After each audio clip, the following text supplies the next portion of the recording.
I, to this day, never even use the terms like solve poverty. We are a small piece of a much bigger issue, which no Western country seems to really have solved. Farming was an even bigger story, I would say. That's because part of Hamas's plan on the 7th of October was to damage our nutritional security. Okay, unfortunately, it was purposeful. It wasn't they ran out of other things to do. Right. They burned fields, they stole equipment, they blew up equipment, they killed and kidnapped foreign workers. That was very specific. And because of that, we just waste at every level along the food chain. There is waste. Hunger doesn't always look like an empty plate. Sometimes it's food thrown away, produce left in the field, bread that didn't sell, and the families who will never see it. Joseph Gitler noticed that contradiction in Israel. The surplus on the one side, the need on the other. But he didn't just build a project to build awareness, he built a solution.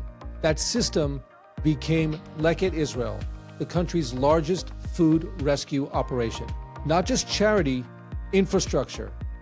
Not just generosity, logistics. And as Purim approaches, the Jewish holiday of giving, the question is not whether we want to give, but can we give well? Can we give better? In this episode, we talk about scaling impact, building discipline into our systems, and turning compassion into a national project. Let's jump in. Joseph Gitler of Leket Israel, thank you so much for joining us on You Are What You Give. You are giving of your time. That's already a great start for this opportunity. Thank you for having me on, Avi. It's always nice to get out on a Friday morning. Friday morning here, it's kind of like a day off, but we're busy with the things that need to be done. And so I think this concept of things that need to be done, you saw a need way before you established an organization that was going to become the lead food distribution, food rescue and food distribution organization in Israel. You just started kind of small. How did the whole story begin? Sure. So I think like many of us, we have this commandment in the Bible, Bal Tashchit, not to waste. I call it maybe the most forgotten commandment in the Bible. And we're fortunate as a world that we can even imagine the opportunity to waste. I don't think it's something people in the past ever could have even imagined. And of course, there are still societies in this world that can't afford to waste like those of us who are fortunate. And so that was certainly something that I grew up with, a mother who said to me, finish your plate, there's starving kids in Ethiopia. Right. And I guess it burrowed a hole somewhere in my head. And I think this is something that bothers all of us, waste. And I saw it. I paid less attention to it probably when I was living in the US, but when I came to Israel, a little older, invited to more weddings, more bar and bat mitzvahs, fortunate to go here, there to a hotel, and like everyone comment on the Israeli breakfast and the bounty that's given. And that's something that I just paid attention to. I noticed in my first few years after moving to Israel. Why do you think you noticed it more in Israel than you noticed it in the U.S.? Was it age, maturity, or was there something else? I think there's a little bit age maturity. I think there's also coming to Israel. I always tell people that the way my life has turned out, what I've dedicated the last 23 years of my life to, I just find it hard to imagine that it would have happened if I had stayed in the U.S. or maybe moved to Canada, where my wife is from. Not because I would have cared less. There's just something about when you come to Israel as a Jewish person, fulfilling that dream, that you want society to just be a little bit better, make it a little bit better. And so I wasn't surprised by the waste. And of course, if you meet older Israelis, who lived here when it was a really poor country, the fact that Israelis can waste is a little bit of, like we're on the map, right? It means economically you've made it, and you see it in the wealthier Western countries. They waste because they can afford to. And the poor countries shouldn't be wasting, but sometimes they do anyway. Mm-hmm. And so here I am, living in Israel, seeing the waste on the one hand, and at the same time, hearing about the poverty, new poverty, old poverty, shock to the system poverty. We made Aliyah right before, or we moved to Israel right before the second Intifada started. So it became a violent time in the country. So you're talking about roughly around 2000? Yeah, September 2000 is when we moved to Israel. About 10 days of quiet before things went a bit crazy. That's ironic timing. Yeah, very. We didn't come because we thought, peace was upon us. We came because of the age of our oldest daughter, and we thought it was a good time to come. But certainly, seemingly, it was less of an issue, and so we came. And if you're trying to time when a good time to come here is, don't just come. Right. Well, we're just after COVID now, and coming out of a war, which obviously has kept Israel preoccupied. And it'll be fascinating to see what it is at Leket, how you've maneuvered this time, where obviously there's different kinds of needs that have surfaced. But before we understand Leket Israel's role, you came in here and you just came as somebody who wanted to build their life in a new country, a place that you felt was significant, and a place where you, again, as you said, began to recognize that there's certain gaps in society and maybe something that perhaps could be done about that? Sure. Well, yes, I definitely didn't come with that intention. I had a law degree in the U.S. I worked in high tech here for a few years, and this just weighed on me. And so and of course, the chicken, what comes first, the waste or the need? So I saw the waste and heard about the need, or people knocked on my door asking for help with the need, or news reports about the need. And I guess that hole just kept on burrowing. And then eventually in, the beginning of 2003, I said to myself, this is really disturbing. How could it be? If we think in Yiddish, it's a shanda, right? It's this, we'll call it a crime. It's criminal that we have enough food to feed our population. This is not, Darfur. This is not Haiti. This is a country that has what it needs to take care of its population. So let's do it. And so to this day, 23 or so years later, I'm still shocked by the fact that a Leket or something like a Leket didn't exist in Israel, which is a land of 1 million amutot, 1 million not-for-profits doing God's work, but something centralized, thinking about how do we get our hands on as much food as possible, as efficiently as possible, and then distributing that like your typical North American food bank to agencies taking care of the poor really didn't exist. And to this day, I'm pretty surprised by that. I guess I'm pleased in a way that it didn't, but still surprised. Well, I want to get to your first steps into this, but let's just pause on that for just a moment, because it didn't exist. I guess the elementary answer is the answers in the question, right? There's enough people who had this itch, but there wasn't somebody who started doing something about it. Because you know what? You're handling this on a massive scale today, but it's hard to solve poverty. It's hard to, there's all this surplus, but how are you going to get out to the fields? How are you going to get to all the wedding halls? I mean, where does the first step begin? Right. So certainly, by the way, I to this day never even use the terms like solve poverty. We are a small piece of a much bigger issue, which no Western country seems to really have solved, except you could argue the Scandinavian countries. But when people here are willing to pay 75% tax, then maybe we can take care of that also. Look, everything you said is very big today, 23 years later. My idea was a lark, 3 months. I'll attack these catering halls because they're local and they're small, and you can get a response from them very easily about whether they're interested in this idea of rescuing the food that hasn't been served, or maybe the food that's been on the buffet. And to my surprise, if I made 100 phone calls in that first month or two to test out the idea, even of the acceptance, if people would be interested, 99 out of 100 said to me, "Where were you yesterday? We've been waiting for something like this." Of course, begs the question, why not do it yourself? But, I hearken back always to my grandfather. My grandfather and his brothers had a big New York City kosher catering company. And if you know here, a rite of passage as well in Israel, a lot of kids work as waiters in catering halls. It's hard work. It ends late. The last thing you want from your boss is to tell you at the end of the night, pack this food up and drop it off. And so historically, it just ends up in a landfill. Yeah, it's, we'll get to systems, right? The systems of a caterer are fundamentally different than the redistribution of that food, of what's left over. And so, like you said, the day ends late and they've got to start early the following day. There's got to be another system along that spectrum of opportunities for, give and take in society, and somebody had to step in. So you clearly did. Yeah, and I would say, and yet despite the fact that you get in their way a little bit when you come and pick up the food, right? You might take up some waitering time if the boss says that it's okay for them to help you. The response was still fantastic, and the response wasn't legal risk, liability, food poisoning, food spoilage. It was just, we know there's a lot of poverty.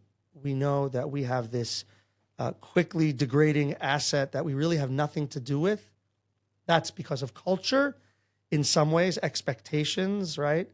A little bit of food safety, but a lot of it really is because when you're a customer, you expect everything to be fresh. And I don't have a problem with that per se. My problem was that there's always overproduction. Every caterer lives in fear, not just caterer, every society, the people making the rules in this country, the people thinking about food production, food security. Everything is always geared towards, well, you better have a little extra or a lot extra because things can go bad. I was just at my niece's bat mitzvah the other evening.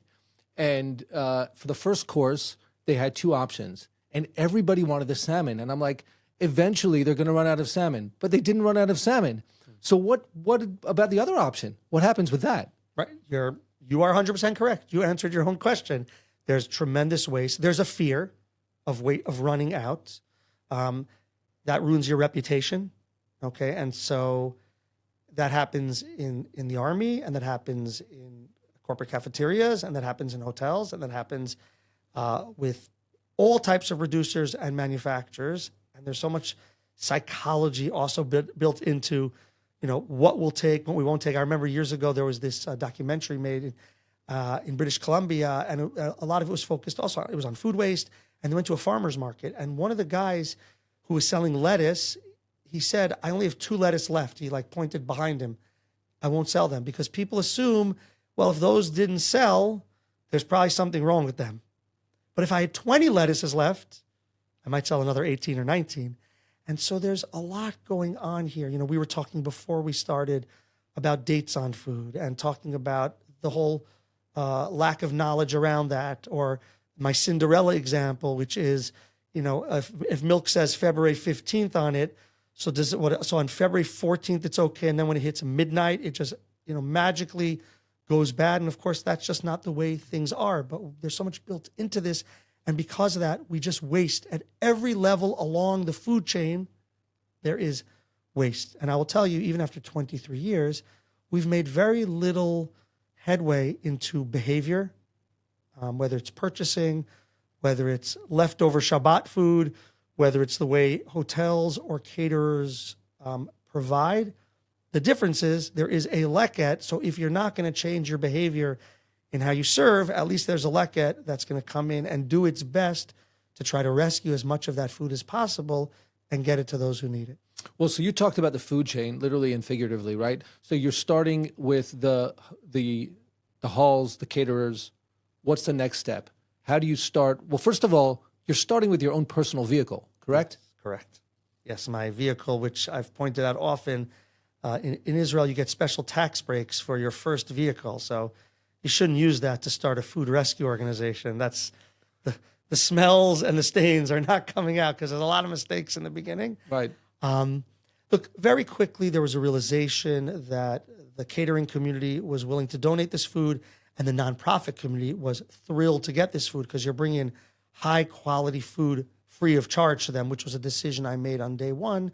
We're not going to charge anything to our partners. We could debate that.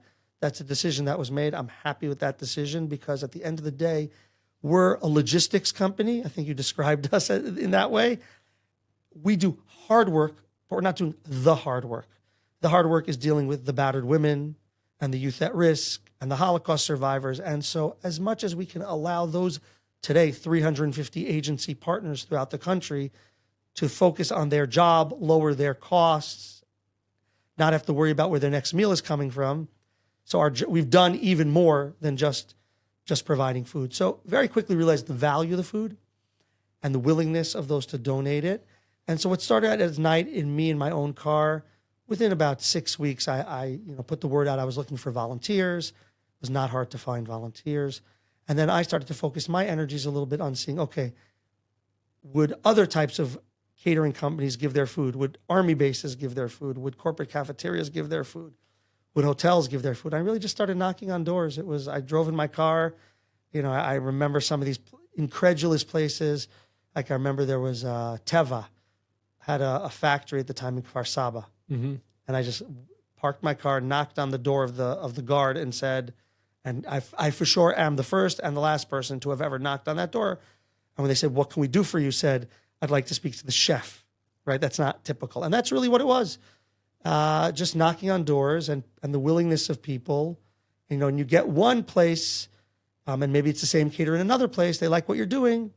You can build off. And within 6 months, we started to raise a little bit of money, hired our first driver, bought our first small refrigerated van.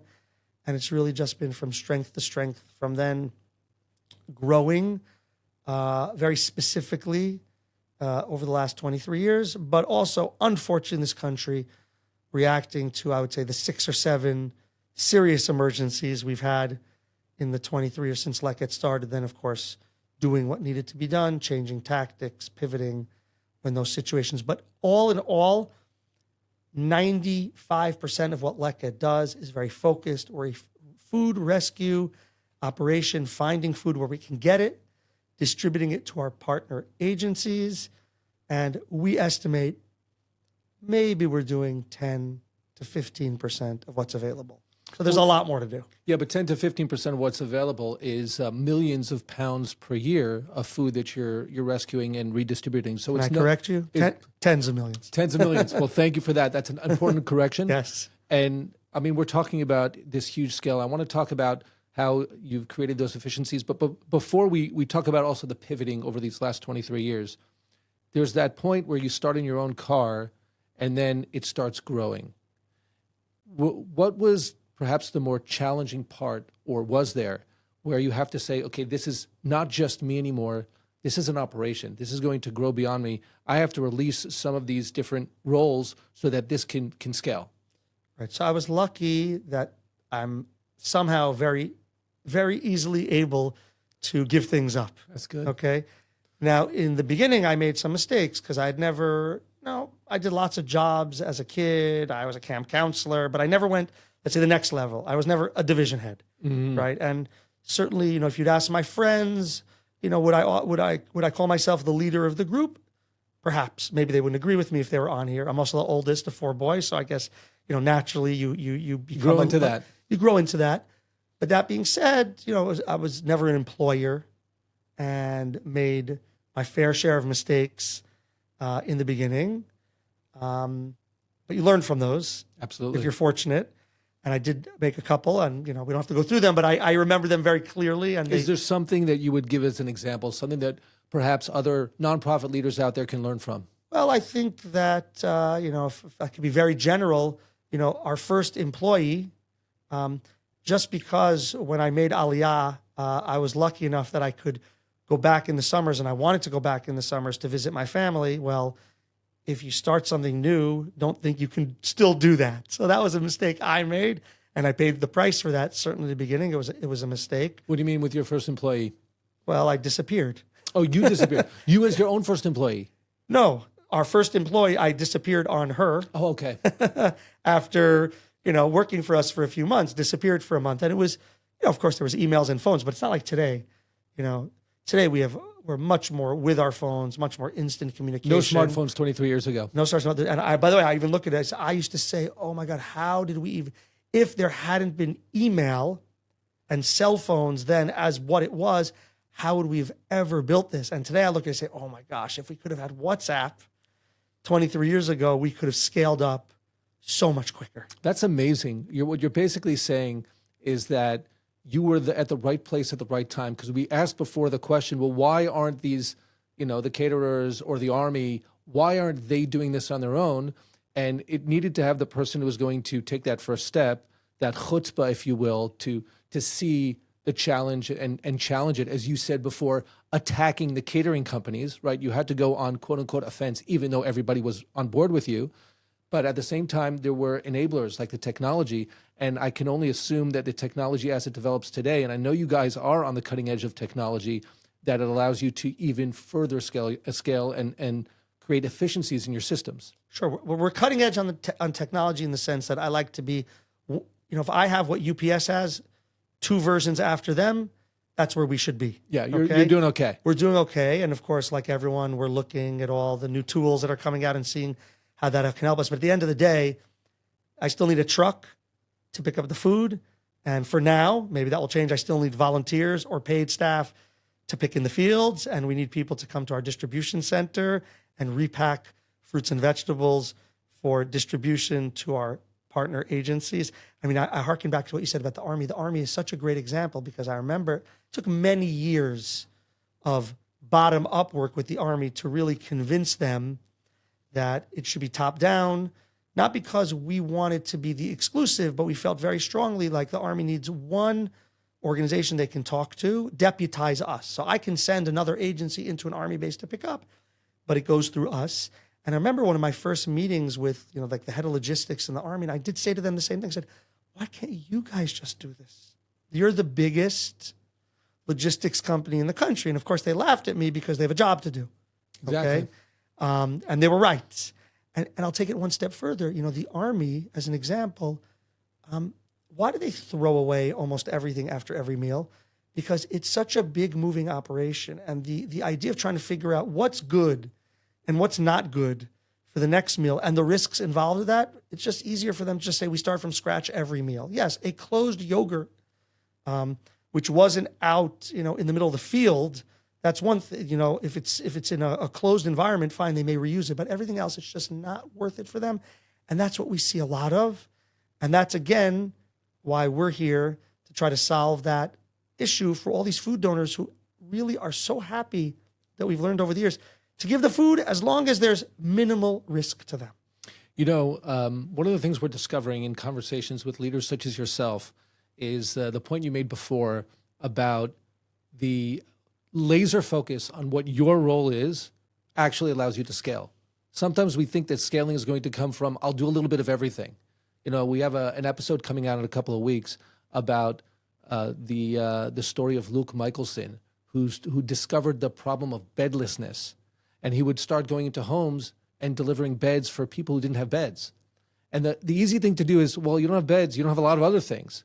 And you can get bogged down in one home and spend months helping out a family, or you can create the efficiency. He's done hundreds of thousands of beds because he only does beds, and that allows a scale. And so these different organizations and systems of their own, they have their operations, and they know what to do. The Army knows to do the Army best. We get asked all the time, why aren't you doing clothing?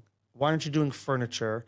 And I, by the way, spend a lot of time with all those agencies that are doing those things because everything's a little bit connected and they can learn from our experiences and we can learn from their experiences. We have board members who every time we bring up, oh, why don't we do this, a little side project here, they'll say, how about when we get to 20% of all the fruits and vegetables in the country that are rescuable, then we'll talk about the next thing. But I know if we get to 20, then they'll take 25 or 30. Of course. And they're right. And they're right because, and we've been pretty strict. Again, I mentioned already, really the only times that we really will take, and I wouldn't even say a big right or left turn, I would talk a minor right or left turn, are really around these emergencies, these shocks to the system, like after October 7th, where we just had to say, okay, everything that we do has changed. And we understood that already on October 7th. That Saturday night, we had a Zoom call with our senior team to say, we don't know what tomorrow's going to be. We're going to have to probably change everything we do, but desperate times call for desperate measures. And all the projects that we did, which are almost only one of them, or maybe 2, I would say, still exists as we speak 2+ years later. All of them were the right things to do for that time based on who we are, based on the poverty, based on where the poor were, because a lot of people had to leave where they live, based on what was done to the farming community on October 7th, et cetera. So, and the good news is we're mostly back in our lane now. And I think that shows you something about the type of organization. We'll do what we need to do when emergencies arise, but when the emergency passes, if I can even say that, hopefully, you can get back to doing what we do. And we're beyond, in our food distribution now, we are beyond what we were doing pre-October 7th right now. So I think that's a positive. Well, that's outstanding. I mean, yes, we're laser focused on the mission and then make sure that you can build from there we can just double click for a moment on the October 7th pivot. What did change, and how then did you get back into your lane? Okay, so let's take the easier and then we'll take the harder. The easier is after October 7th for weeks and months, there was no tourism. A lot of people were working from home because sirens were going off and people didn't want to leave their kids alone at home. And of course, the army went to war. The army, for what it's worth, is so much of the country. Yeah. And those are our three main sources of cooked meals. And so we understood that Saturday night, we're going to have nothing. And we went from, if I remember my numbers, I think on October 5th, we picked up something like 10,000 meals. And by the first few days after, there was nothing. Everyone was home. But even once we started, it was 1,000 meals. It was 2,000 meals as everything was closed to us. And so we did what we did during COVID. We went to our donor base. And we're very careful about how we ask for money, when we ask for money. And because of that, when we say it's an emergency and we need additional help, we get it. Okay. And unfortunately, October 7th was such a nightmare that it wasn't just our normal donors. People poured money into Leket because they understood that we could scale up and help. So what you're talking about, basically, if the formula is normally Leket works based upon the surplus and then redistributes the surplus, you're saying there was no surplus because the army was eating out of cans. And so there's no surplus. Now we still have to feed the mouths of the people who are expecting those meals to come through. We have to generate the actual product itself. Sure. I would even add that, one of the comments I get post October 7th sometimes is people say to me, wait, you give food to the army or you take food from the army? Now, why are they saying that? Because so many people showed up at the beginning of the war that there were a couple days where they didn't have enough food for everyone. But that was a temporary situation which was fixed pretty quickly. But word got out, so people think, and the army can't, is not able to feed its soldiers. And that was, unfortunate that word got out like that, because that's, isolated cases. So, of course, soldiers love getting a pizza and they love getting and all those things are beautiful initiatives. But that's just showing respect and kindness and love to the soldiers. That's not where their main diet comes from while they're in the army. Well, I hope not. They're not going to do very well if it does, but certainly not over a sustained period of time. But I actually think it's really fascinating because when we talk about giving, people know that when you give, you receive more than you gave in the first place. I think that fundamentally there's this, there's a sharing. The world is not here. It's never about me and myself. Fundamentally, if you get to the core of it, the reason people need to eat is because there's going to be an exchange. And so sometimes you're on what feels like the giving end. Giving is also receiving, but what feels like the giving end is sometimes on the receiving and sometimes vice versa. But it's an ecosystem. And you've created this ecosystem with both communities, the giving community and the receiving community. And sometimes the tables turn because we're all part of a shared society. It's actually what you say is so important because one of the things we saw on October 7th was people who never in their life thought they would need help. Suddenly they left their homes only with the clothes that they had on their back. All the kibbutzim, everyone there's very upstanding citizens. We don't distribute food. I don't think there's one kibbutz in the country that we bring food to because the kibbutzim, they've got a system. They're able to take care of the people. Moshavim in this country, right? These all other types of communities. There's very little action. Israel is almost only urban poverty. Okay, there's very little of this rural poverty. Very interesting. That we grew up hearing about, and so suddenly you have this, right? And that's, it was hard. Okay, you had poor people who had to run around the country, and so we had to figure out how to serve them. We purchased millions of meals, in the first year plus of the war to make up for what we weren't getting. And so when I said we're back to normal, we're actually beyond what we were rescuing pre-October 7th. We're not buying meals anymore. We don't need to, okay? Farming was an even bigger story, I would say, and that's because while less reported, part of Hamas's plan on the 7th October was to damage our nutritional security. Which they did. They did a darn good job, okay? Unfortunately, it was purposeful. It wasn't they ran out of other things to do. Right. They burned fields, they stole equipment, they blew up equipment, They killed and kidnapped foreign workers. That was very specific.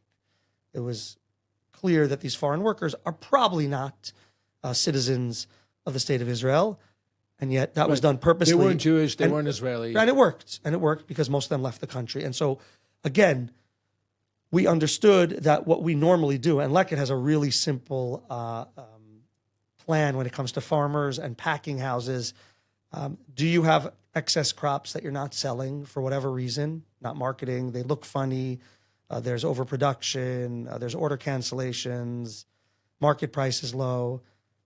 If you have that, can we have it free of charge? We'll pick it up from you, but we ain't paying anything for it. And that works beautifully. And it worked beautifully until October 7th. But after October 7th, again, same kind of issue, but it was worse because the farmers all over the country, eventually, but certainly at the beginning, along the Gaza border, they didn't have staff.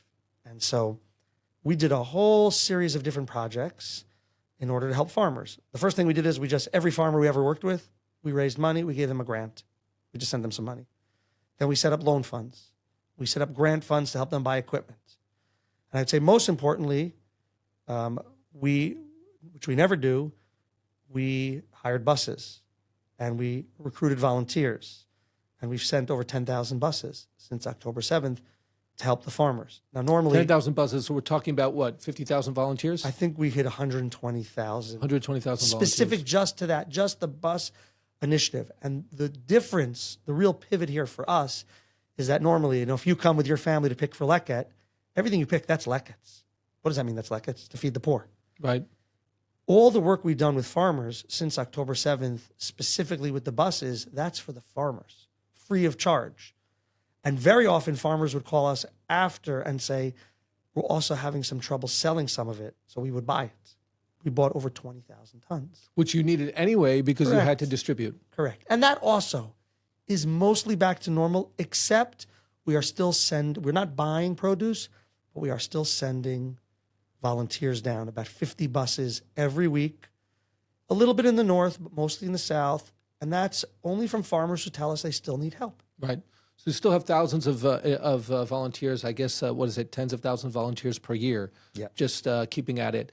And so this whole exchange and the shift where perhaps these farms were previously providing meals for Leket, for the poor, now they're on the receiving end, but also your ability, again, to shift and pivot.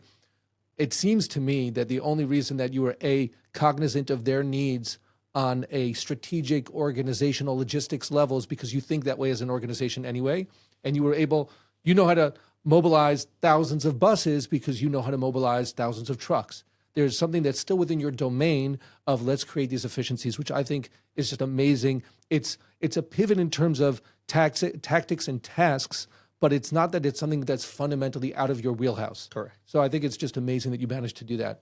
We are on the cusp of the Jewish holiday of Purim.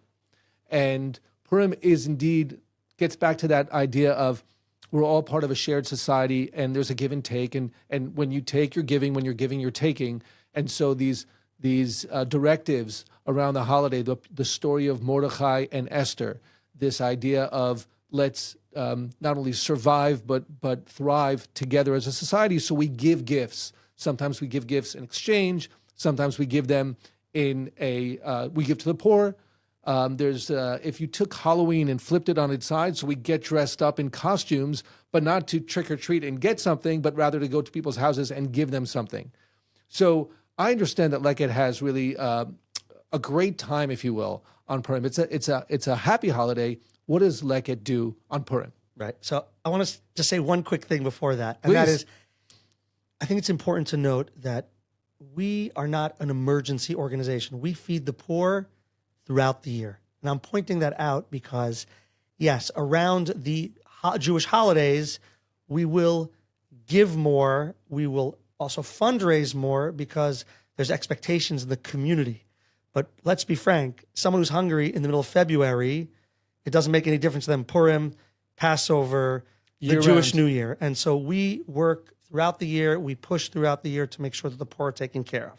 Now, Purim, though, we felt very strongly in the beginning that it really resonates with our mission. And so that's why we've put a little bit of emphasis on Purim per se. I'll explain. This commandment of, as we call mishloach manot, bringing packages to your friends primarily. And again, it's gotten out of whack.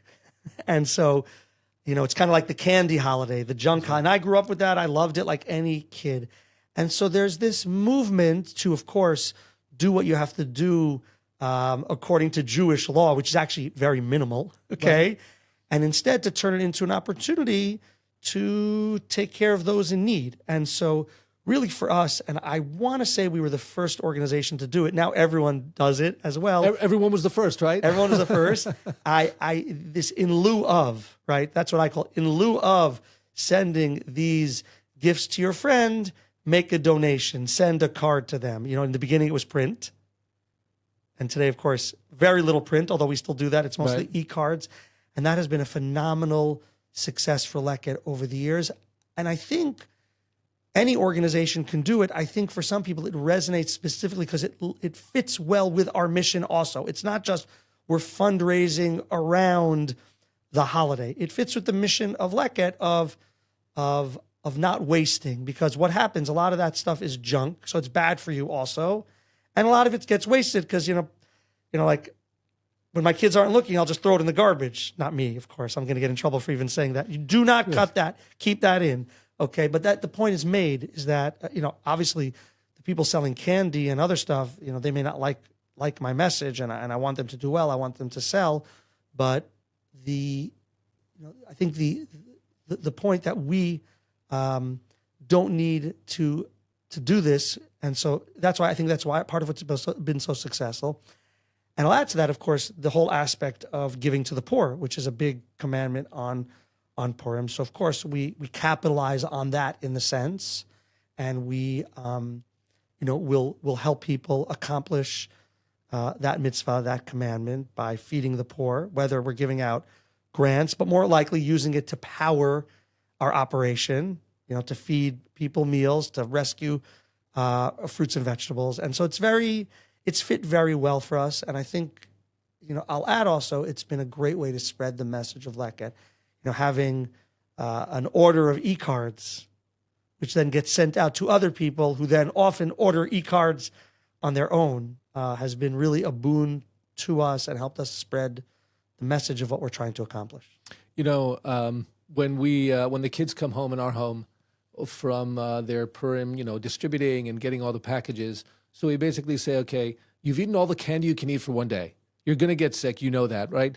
Now you can take a little bit on the side, make yourself one little package, and the rest of it we're going to repackage and we're going to redistribute. We're not Leket, but they'll go to the firefighters. They'll go to the people who they feel that they can, make a contribution. And it doesn't even matter if the firefighters want candy or not.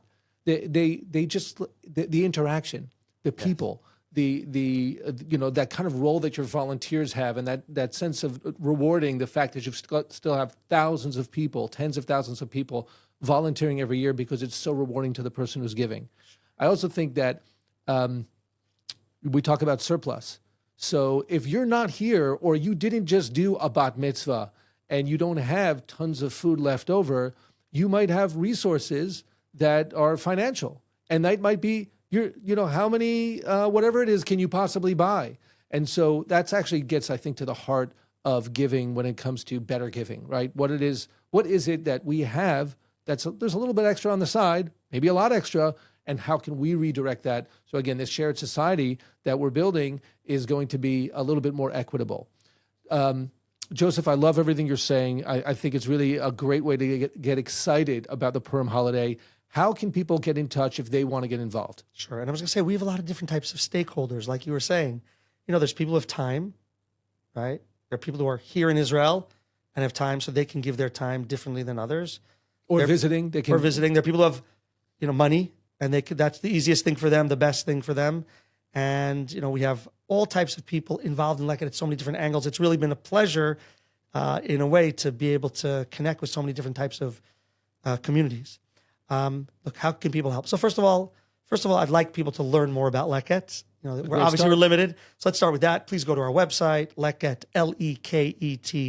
Leket.org. And of course, like any organization worth its salt, we have all the Instagrams, and I'm going to say TikTok. If we're not on that, I apologize. But we've got, Social media. Facebook, social media. Please check it out. I try to post things here or there, and I try to entertain when I can. Let me know if I'm successful at that. Of course, on our website are different ways to get involved, volunteering. That is more relevant to people who are either visiting Israel or live in Israel. Of course, the type of work that we do, if you don't see it in your own community, bring it up. Go to your synagogue. We have a kiddush every Shabbat. What are we doing with the excess food? Can we figure out a way to do it? Kids, you're in the house, pay attention. Hey, we're wasting food. That's my inheritance, okay? Figure out ways. You want more money in your pocket? Figure out ways, tell your parents, I'll figure out how to waste less food in the house. We'll split it, okay? Of course, we need financial support. This is a big operation. We will move this year, if we hit our goals, around 3 million cooked meals and about 75 million pounds worth of fruits and vegetables. And that's besides all the other things that we do. But our two core projects, which take up most of our bandwidth and most of our finances, are those two. So we have trucks, we have gas, which people know is unfortunately very expensive in this country. And we're very fortunate to have a lot of overseas supporters. But of course, for those following the strength of the shekel, it's challenging. And I am proud of the fact that we do raise a substantial piece of our budget in Israel from Israelis. We're also fortunate that we have fans overseas, but unfortunately, our dollars aren't as valuable as they used to be. Right. So, and that's it. By the way, that's not just Leket. That is going to be a challenge to the nonprofit sector in Israel, especially those who are completely reliant on overseas donations. Yeah, I think it's a critical additional conversation. Yes. We'll maybe have it at a different time because things are changing. There's more giving in Israel. There is. And because there's more, we talked about the surplus, right? There's more opportunity. The country's economy is getting stronger, and that there's the purposeful need of the person abroad who says, I need to be a part of this, especially if I'm far away. And so you have to find a way to balance those. Sure. And we're trying by diversifying in our fundraising, but it's, there's very generous people all around the world, and it's a beautiful thing to see. It's one of the real pleasures I have in my life is I travel less than I used to, but I travel around the world and I get to meet different incredible people and communities who are connected to this country. But there's nothing better than meeting people in our distribution center or in the fields. So if I'll finish with that, I hope to see people out here. Come visit. We need tourism.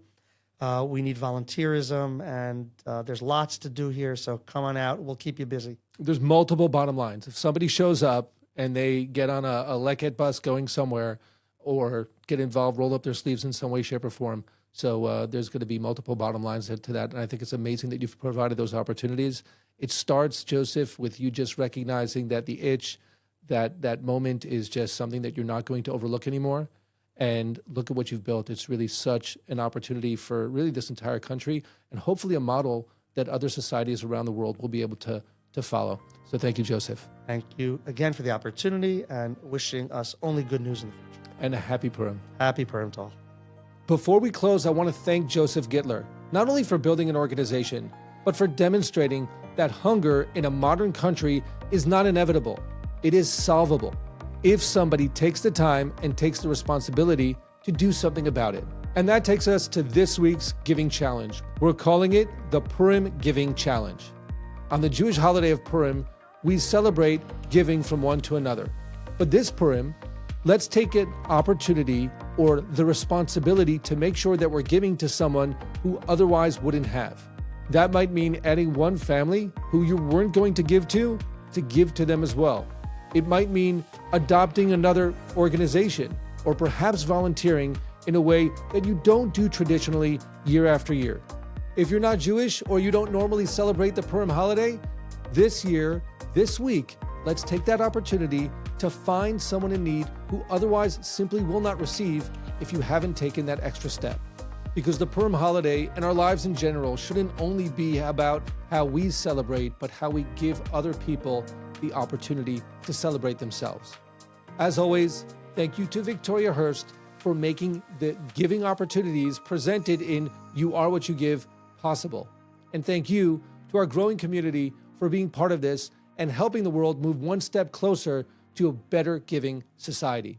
Looking forward to seeing you next time.